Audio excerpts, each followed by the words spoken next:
Hello, powerful people. We are talking about feminine energy today, and what I want to always set as our baseline, what feminine energy is, has nothing to do with genders. We've said numerous times this isn't female qualities, this is feminine energy. And really, it represents, I don't know, I would say the deeper self. It's everything that has to do with the nurturing traits that it takes to really connect in a deep and meaningful way with another human being. That would be probably the overall blanket statement for feminine energy. Today, we are going to talk about getting comfortable with your emotions. And so we're going to break that up into, 4 areas: embracing your femininity, femininity and longevity. I want to talk about some studies they have out there.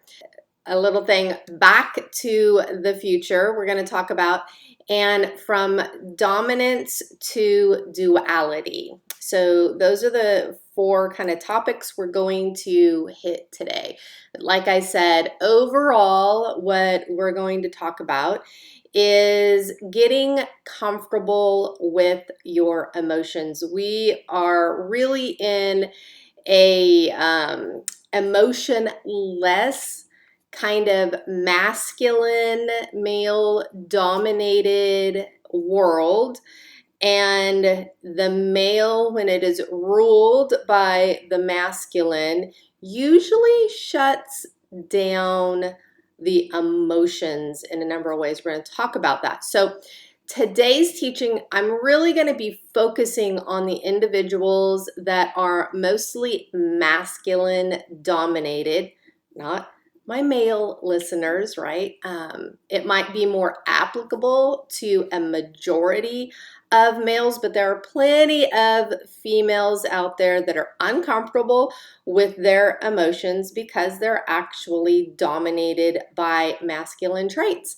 I was one of those people, so I can totally speak from experience. So starting off a little bit about our story, I'm going to share an example of this. When Dave and I first started dating, like super early on, like the first couple of days, he received a phone call from a friend and he started crying. This friend had called, notified him of a death of a close mentor of his.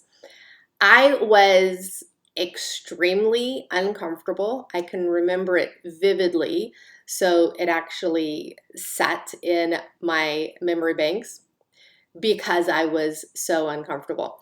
Not only because we didn't really know each other, but I had not been around men that cried. Additionally, I grew up in a heavily male, masculine dominated world and had really learned that crying was like blood in the water.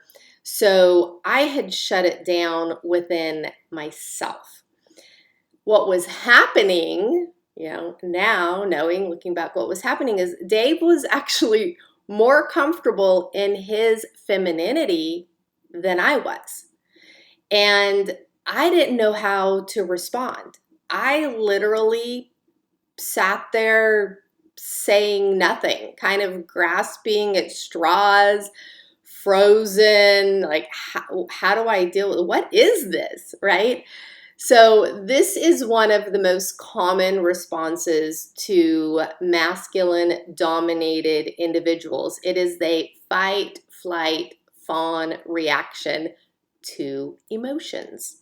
Some people fight them, shut them down. That is what I had done within myself. Some people run away from them and leave emotional space. You may hear things like, come back to me later, we'll talk when you're no longer emotional, or maybe you've said that to someone.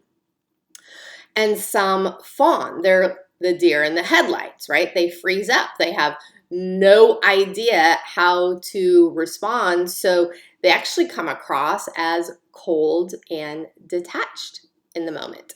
So those are some common responses to emotions from people that are masculine dominated. And it's really, really important to learn how to get comfortable with emotions. Your own emotions is where it needs to start, and then the emotions of others.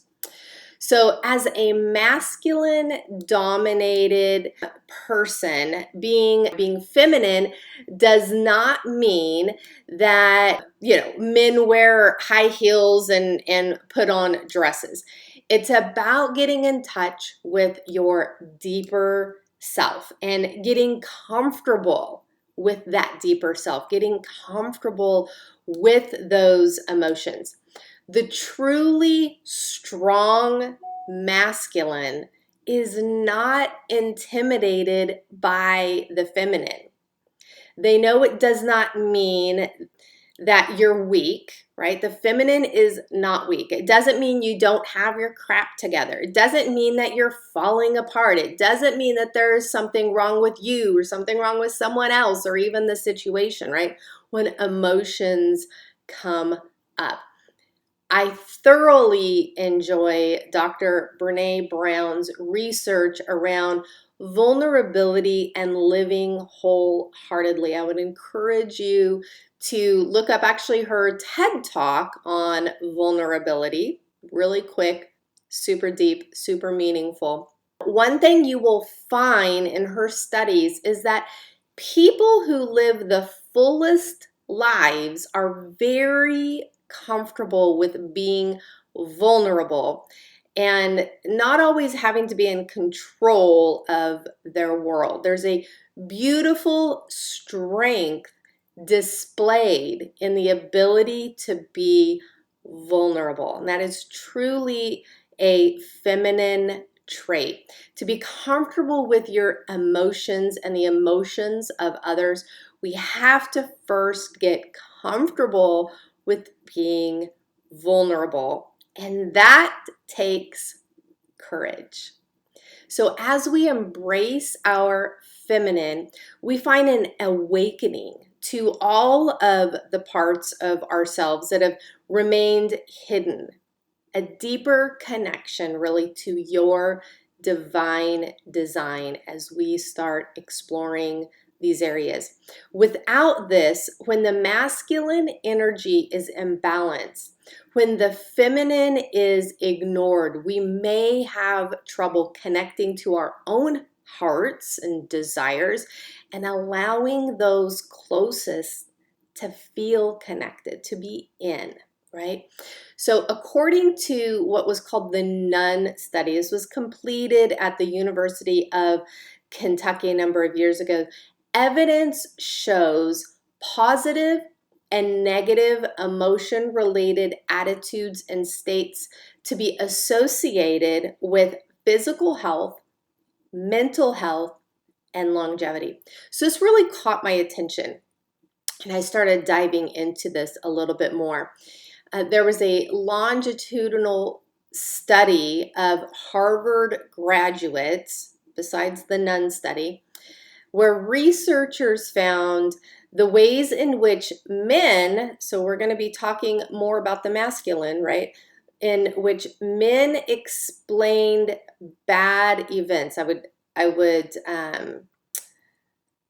like to reframe this as masculine versus men. Now they were speaking directly to men, but you'll see the correlation here in a minute.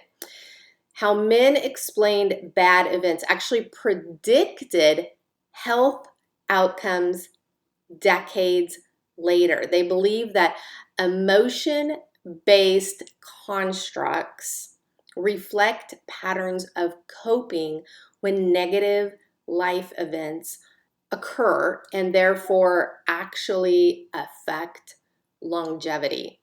So they found that the suppression of emotional states has a directly adverse effect on essential body systems. So with that saying, this is why I'm talking about, I'd like to reframe this versus men as that masculine dominated. So those men that were masculine dominated, that were not comfortable with the feminine parts of themselves, that actually suppressed those feminine parts in regards to emotions, had adverse effects on their longevity, on their health, their mortality, their morbidity. So this is really, really important. I hope that you see the correlation, that getting more comfortable with the feminine part of you isn't just about the feels and connecting and all of this stuff. It actually has important parts of your health involved, right? Your longevity, not just your happiness, but your body's health. So a truth that all of you need to understand is there's no constant homeostasis of energy. Energy is always flowing and moving, okay? And so for the most part, you will always have a dominant energy. So I want you guys to understand that, accept that, right? Majority of men will have a dominant masculine energy. Not all of them. Some of them will have a more dominant feminine energy just because of their design. But majority of women, same thing. Most of them will have a more dominant feminine energy, but not all of them. There are people like me who have more of a dominant masculine energy. And it's not about fighting that, right? It's not about trying to constantly stay in this 50-50 state of energy. So what I want you to think about is walking, right? We're in balance when we are walking, and yet actually we're in constant out of balance, right? Our balance is shifting as we take a step, left, right, and that creates forward motion. So I want you to think of energy balance in that way, that situationally you might lean this way, but you can equally lean this way in the next situation, right? And that is the balance that we're looking for. Not that in the situation you are equally masculine and feminine at the same time in expression. That might be really strange. And there will be situations, right, that you have to be maybe very strong and yet very nurturing at the same time. You have, a dynamic situation going on. That's not the majority of things that happen in our life. So balance is a little bit more like walking, right? It is movement. Energy balance is movement and flowing. So this isn't about changing who you are, but it is about becoming the best version of who you already are by being able to flow in and out of the needed energies in a certain situation, not getting stuck in one or the other energies. So the key here is when you are stuck in one of the energies because you're so uncomfortable with the opposing energy, and that energy that you're comfortable in is dominant, oftentimes that is when it can become overextended in ourself, toxic to others. And we're going to get into that a little later on how to identify that. So the important thing is to start exercising, practicing, flowing in and out of these energies. And it starts with awareness. It starts with understanding, how do I express masculine energy? I'm not out there acting like a lumberjack, swinging an axe, and that can absolutely be a masculine expression of energy for someone, but not for me. So, how do I express masculine energy, and how do I express feminine energy? Starting with that awareness of self. And the other thing is to look and say, where am I uncomfortable with masculine energy? And where am I uncomfortable with feminine energy? And then we go a little bit deeper and we ask the why questions. Why does that make me feel uncomfortable? Do I want to dress in, ultra pink, lots of ruffles and lace? No, I'm extremely uncomfortable with that. And I would have to say, why? Why am I uncomfortable with that appearance of ultra feminine? And I probably have to come up with the fact that I don't think it's attractive. I think it looks like an over made up little doll. And so I don't take it seriously. If somebody walked in the room and they were overly done up in all kinds of pink and ruffles and lace, and I wouldn't take them seriously. And so for me, I would be really uncomfortable if that was what I had to do to express my femininity. Now, why do I have this, preconceived idea that somebody that dresses like that shouldn't be taken seriously? Probably have to dive into that. And who knows, if I kept diving and going deeper, maybe I would get to a root issue that I could overcome and be comfortable in lots of pink lace and ruffles. Personally, I don't think that's the best way to spend my time at this point in my life, but it's good to examine it, right? If I was absolutely repelled by it, if I had some extreme reaction, probably a good idea to dive into that and do some self-examination. But overall, it's just a preference, and it's okay, right? So the big thing that I want everybody to take away in this lesson is, one, to start getting comfortable with your emotions and the emotions of others as a feminine expression, and that vulnerability it takes, which really is tied to courage, not weakness. And why it's so important is it has a direct correlation to our personal health and longevity. Super, super important to recognize that.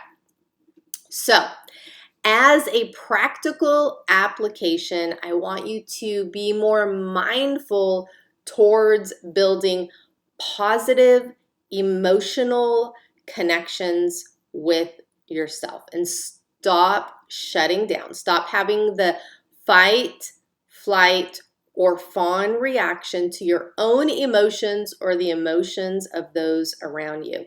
I could talk all day about avoiding the negative emotions, but the truth is, whatever we focus on, we will do more of. And I'm probably going to do a lesson on that later on. But this isn't about cutting out negative emotions, right? Actually, if you come up and there's a negative emotion that comes up, I don't want you to do the fight, flight, or fawn. I want you to examine it. I want you to capture it, investigate it, and actually become comfortable with it. It's okay. There is no bad emotion. An emotion just is. And so when we begin to investigate them and understand them, and you begin to feel like you have more understanding of that emotion, it actually typically will not be expressed in such extreme circumstance. It actually gives you a little bit more control, if you will, over that emotion when you actually begin to understand it. So for now, I just really want you to focus as much as possible on the thing that you want to increase, which is a good association with emotions. So let's start building positive awareness of positive emotions, because that's what we want more of, right? Don't fight, flight, or fawn on any negative emotions that come up. Just investigate them and try to understand them. That will help you get more comfortable with them.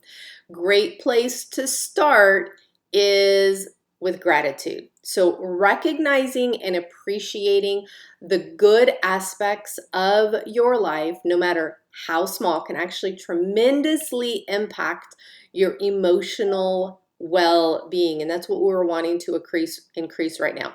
So in your journal, start doing kind of a gratitude journal and really thinking about the small things that you're really grateful for. Another practice that you can take on is choosing to be kind. So helping others has been scientifically proven to boost your mood and lengthen your lifespan. This is, researchers have found this. So try designating like a kindness day this month where you can begin on that day, you're super mindful, and you begin to sprinkle your ordinary activities with extra warmth, kindness, holding doors open for people, putting a quarter in a parking meter randomly, driving your friend to a doctor's appointment, just, whatever. But be mindful on that one day that this is going to be your kindness day, and then working up to like doing it once a week. And pretty soon you're just going to have a habit of building kindness into your day. And that is actually a really good exercise on getting comfortable with a positive emotional state, because you will be mindful and you are going to start paying attention to how those days actually affect you. Here you are being kind, sowing into others, but I want you to be really mindful about how it actually affects you. So the third thing is to be intentional with connection. So warm, trusted relationships are an essential component of emotional well-being. Strong social ties can boost confidence, self-esteem, as well as provide a psychological buffer against stress. So your marriage should be one of your most important connections. Nurture that relationship intentionally by spending quality time together. So put down the phones, put down the laptops, the iPads, turn off the TV, etc., and intentionally spend time together. And then I want you to be mindful of how you feel during that time and after that time. Again, we are trying to get comfortable with emotions.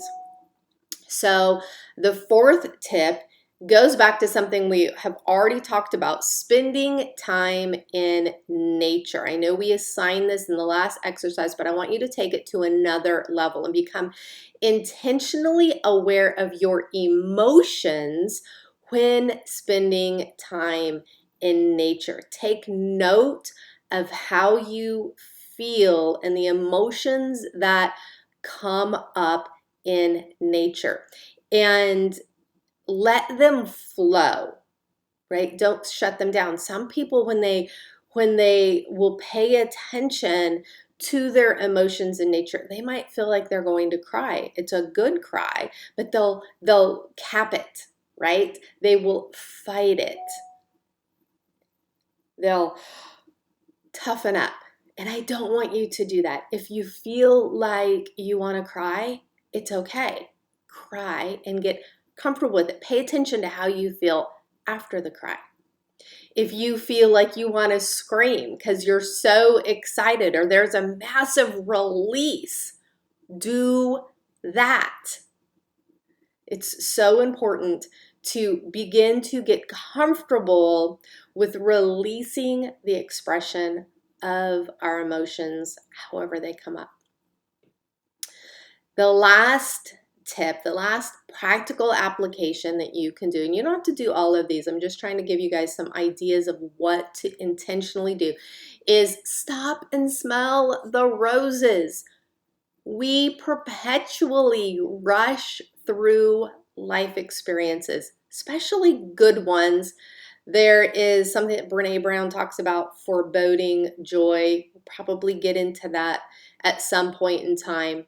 But we have to learn how to savor life, which means slowing down and appreciating those moments of joy, of contentment, of peace, no matter how small, how trivial you think it might be.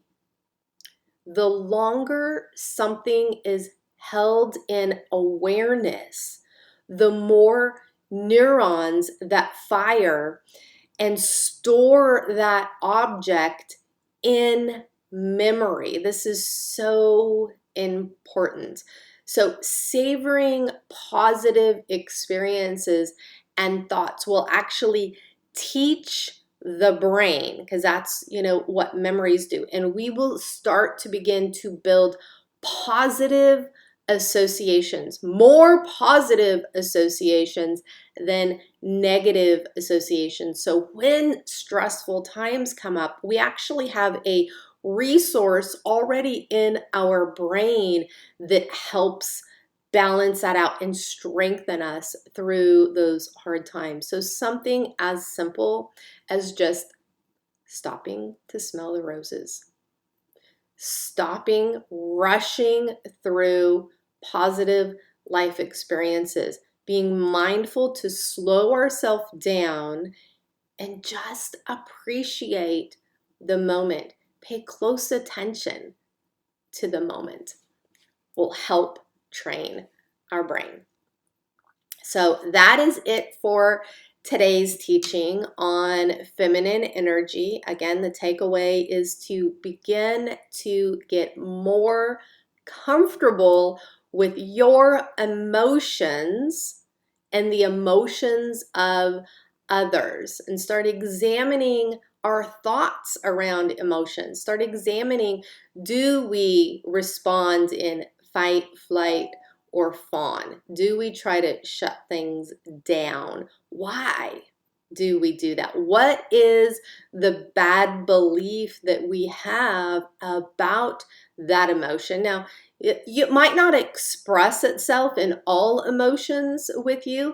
You might just have certain emotions that you find yourself doing that kind of response with. And it's just really important to begin to examine that and see where that comes from. What is the bad belief you have about that particular emotion even? So if you have any questions, do not hesitate to reach out or comment in this video. Let's have a discussion about it, and we will see you at the Q&A.